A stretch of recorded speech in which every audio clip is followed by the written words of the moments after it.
Hello दोस्तों, welcome to JEE NEET academy. आज के इस वीडियो में हम लोग बात करेंगे कि एनआईटी दिल्ली में कंप्यूटर साइंस के लिए आपको कैटेगरी वाइज कितनी रैंक चाहिए होगी। तो आप सभी को पता है कि एनआईटी में दो कोटा होता है, एक होम स्टेट कोटा होता है और एक अदर स्टेट कोटा होता है। और दोनों का जो रैंक है वो अलग अलग होता है, क्योंकि जो 50% सीट है वो होम स्टेट के लिए रिजर्व रहता है हर एनआईटी में, और 50% जो सीट होता है वो अदर स्टेट के स्टूडेंट के लिए होता है। तो आज की इस वीडियो में हम लोग बात करेंगे कि एनआईटी दिल्ली में कंप्यूटर साइंस के लिए आपको कितनी रैंक चाहिए होगी कैटेगरी वाइज। तो वीडियो में आगे बढ़ने से पहले मैं आप सभी लोगों से रिक्वेस्ट करूंगा कि वीडियो को लाइक और चैनल को सब्सक्राइब ज़रूर से कर दें, ताकि काउंसलिंग से रिगार्डिंग जितनी भी इन्फॉर्मेशन है, एग्ज़ाम से लेकर एडमिशन होने तक की जितनी भी जानकारियाँ होगी वो आपको इसी चैनल पे मिलती रहेगी। क्योंकि काउंसलिंग का नॉलेज होना बहुत ही ज़्यादा इम्पॉर्टेंट है। कई बार देखा गया है कि स्टूडेंट के पास काउंसलिंग के प्रॉपर गाइडेंस नहीं होने की वजह से अच्छे रैंक होने के बावजूद भी उन्हें अच्छे कॉलेज में एडमिशन नहीं मिल पाता है। तो चलिए हम लोग वीडियो में आगे बढ़ते हैं।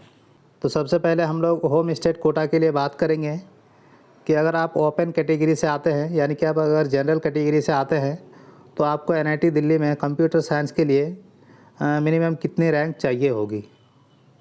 तो आपको रैंक चाहिए होगी 11,120 रैंक तक चाहिए होगी कंप्यूटर साइंस के लिए एनआईटी दिल्ली में।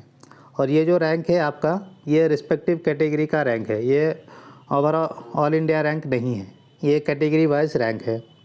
अगर आप ओपन कैटेगरी के फीमेल कैंडिडेट हैं तो आपके एनआईटी दिल्ली में कंप्यूटर साइंस के लिए 16,430 रैंक तक चाहिए होगी कंप्यूटर साइंस के लिए। अगर आप ओपन कैटेगरी के पीडब्ल्यूडी कैंडिडेट हैं तो आपको 315 रैंक तक अगर होगी तो आपको कंप्यूटर साइंस मिल जाएगा एनआईटी दिल्ली में। अगर आप ईडब्ल्यूएस कैटेगरी से आते हैं तो आपको रैंक चाहिए होगा, तो अगर आपकी रैंक होगी 2250 तक अगर रैंक होगी तो आपको कंप्यूटर साइंस मिल जाएगा एनआईटी दिल्ली में। अगर ईडब्ल्यूएस फीमेल कैंडिडेट हैं आप, तो आपको कंप्यूटर साइंस के लिए 4000 रैंक तक अगर आपकी होगी तो आपको कंप्यूटर साइंस मिल जाएगा एनआईटी दिल्ली में। अगर आप ओबीसी एनसीएल कैटेगरी से आते हैं तो आपको 5880 रैंक तक अगर आपकी होगी तो कंप्यूटर साइंस आपको एनआईटी दिल्ली में मिल जाएगी। ओबीसी एनसीएल के फीमेल कैंडिडेट हैं तो उनके लिए चाहिए होगा 6900 रैंक तक अगर होगी तो 6900 रैंक तक आपको मिल जाएगा। अगर आप एससी कैटेगरी से आते हैं तो आपको 2200 रैंक तक आपको एनआईटी दिल्ली में कंप्यूटर साइंस मिल जाएगा। अगर एससी के फीमेल कैंडिडेट हैं तो आपको 3000 तक कंप्यूटर साइंस मिल जाएगा एनआईटी दिल्ली में। अगर आप एसटी कैटेगरी से आते हैं तो 1380 रैंक तक आपको मिल जाएगा। एसटी कैटेगरी के फीमेल कैंडिडेट हैं तो आपको 1600 रैंक तक आपको एनआईटी दिल्ली में कंप्यूटर साइंस मिल जाएगा। तो अब तक हम लोगों ने होम स्टेट के कैंडिडेट के लिए बात कर लिया। अब हम लोग बात करते हैं कि आप अदर स्टेट के कैंडिडेट हैं तो आपको कितने रैंक चाहिए होगी कैटेगरी वाइज एनआईटी दिल्ली में कंप्यूटर साइंस के लिए। तो अगर आप जनरल कैटेगरी के स्टूडेंट हैं तो आपको एनआईटी दिल्ली में कंप्यूटर साइंस के लिए 8490 रैंक तक आपको चाहिए होगा। अगर आप फीमेल कैंडिडेट हैं तो आपको 12690 रैंक तक चाहिए होगा। अगर ओपन कैटेगरी के पीडब्ल्यूडी है तो 600 रैंक तक आपको एनआईटी दिल्ली में कंप्यूटर साइंस मिल जाएगा। अगर आप ईडब्ल्यूएस कैटेगरी से आते हैं तो आपको 1250 रैंक तक मिल जाएगा। ईडब्ल्यूएस के फीमेल कैंडिडेट को 2350 रैंक तक एनआईटी दिल्ली में कंप्यूटर साइंस मिल जाएगा। अगर आप ओबीसी एनसीएल कैटेगरी से आते हैं तो आपको चाहिए होगा 3160 रैंक तक चाहिए होगा।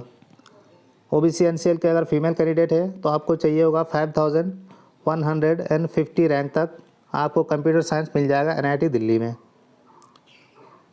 ओबीसी एनसीएल का अगर पीडब्ल्यूडी कैंडिडेट है तो 367 रैंक पे आपको मिल जाएगा।